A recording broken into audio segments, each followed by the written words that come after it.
You've been watching your father all this time. Just do what he did. Parvana liked the idea. Yesterday's shopping had gone well. If she could earn money, she might never have to do housework again. Sean Henderson is just a teacher at Runnymede Collegiate.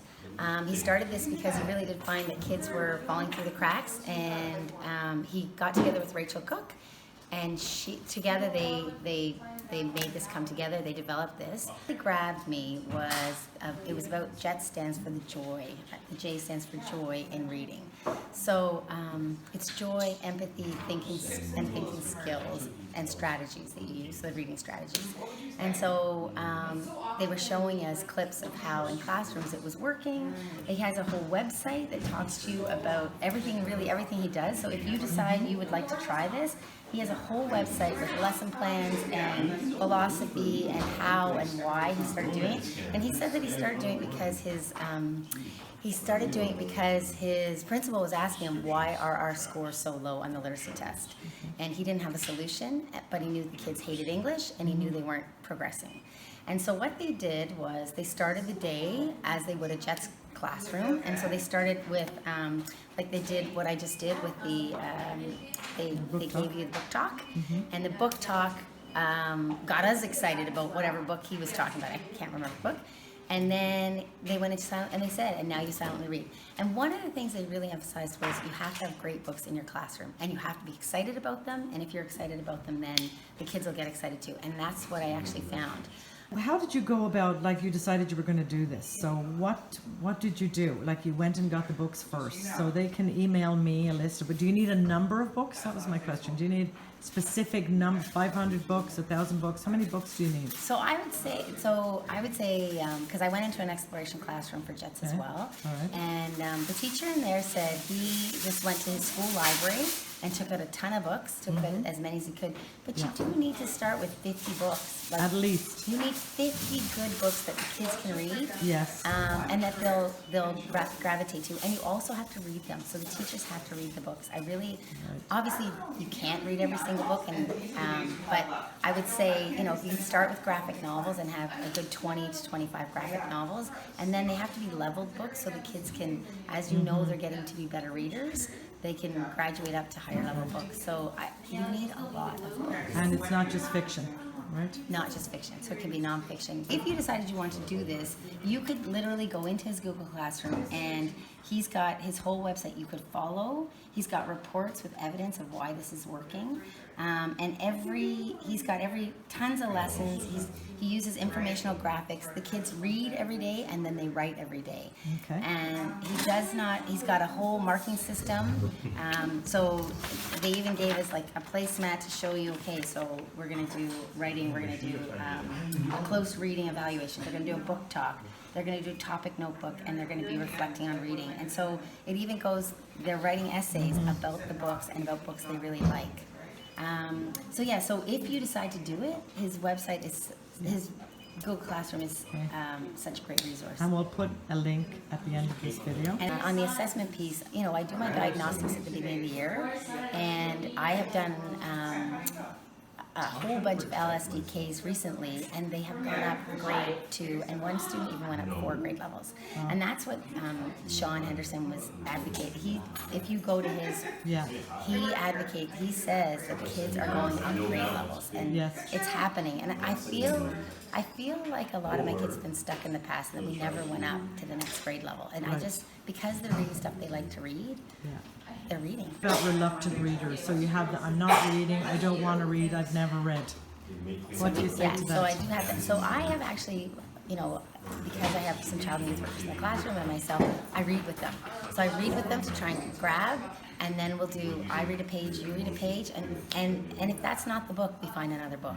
So I would say that's the thing. If you can't find a book, find another book. And again, if it's this book this student is reading, Street Farm, right now, is, I would say, above his grade level, but he is so interested in the book, he is plowing through it. And sometimes he'll say to me, could you read to me for a bit?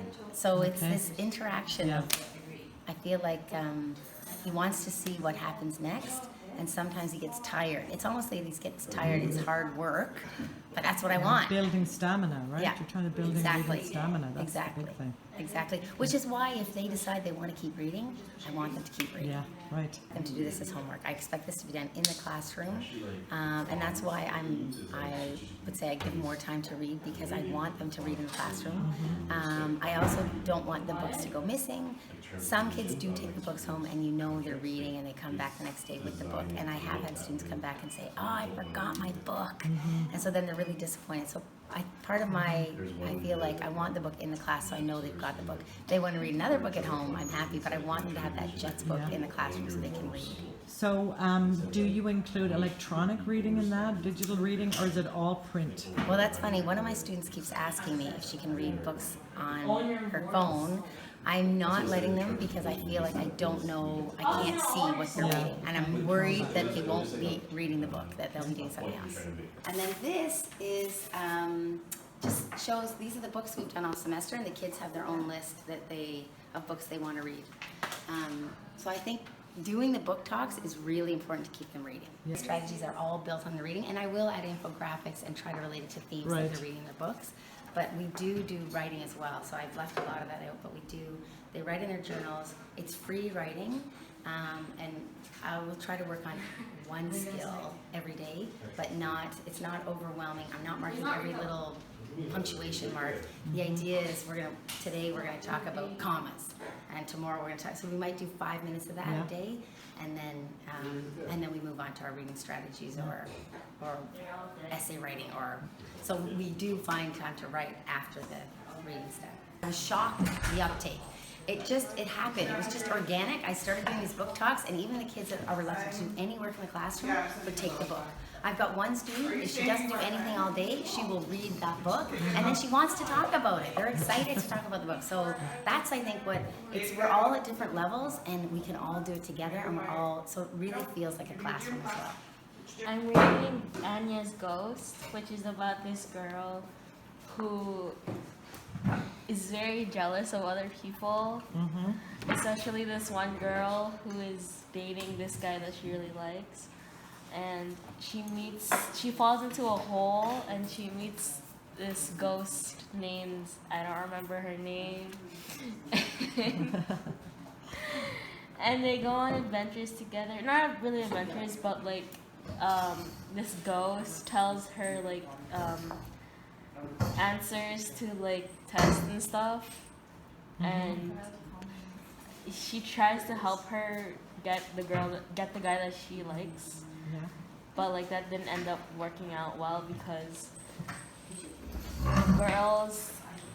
the guy that she likes, his girlfriend is kind of, they've been together for 3 years and they need to be together at the end. So are you finding this book interesting? Yeah. Yeah, have you read others by this author, or just this is your first? It's my first. Yeah, and would you read more? Probably. Are you a fan of graphic novels, or it doesn't matter? Yes. You like graphic novels? I like manga too. Mostly manga. Yeah, manga.